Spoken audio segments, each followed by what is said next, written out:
The East Point Police Department is about to be without its top cop. His departure comes as state officials ask questions over why he hired an officer accused of using excessive force and not being truthful.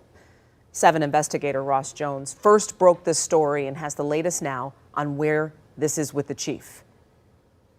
There are huge problems going on here in the city with the leadership. Amid swirling questions over how East Point Police hired an officer that another agency was preparing to fire, the city's top cop is headed for the exits. It just feels like everyone is jumping ship here. In July, Public Safety Director George Rohib will take a new job as police chief in Rochester.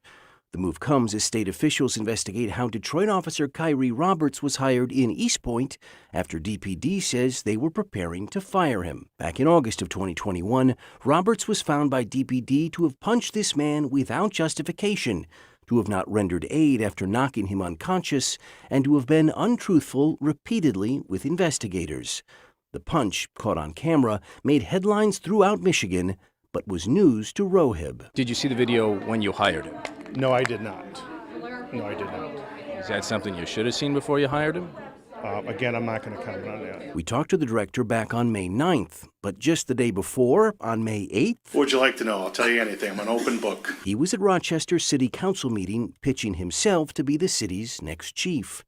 That night, the council unanimously approved his hiring. I want the people of this community to know that every member of this police department is there for them at all times, and we represent them in the most professional manner at all times. Longtime East Point resident Karen Moragian is disappointed for Rohib to leave with so many unanswered questions about how and why Roberts was hired here. For residents of Rochester, If they've been following the news, for them to turn around and say, well, if this happened on your watch in East Point, how can you assure us that these problems aren't going to happen in our city? Your call has been forwarded to an automated voice messaging system. Since last week, Rohib has not answered or returned my numerous calls about whether he knew the full details of Roberts' time in Detroit, which is ironic given what he recently promised his new bosses in Rochester. There's nothing worse than calling somebody for help or just for a simple question and nobody calls you back. There's nothing worse than that.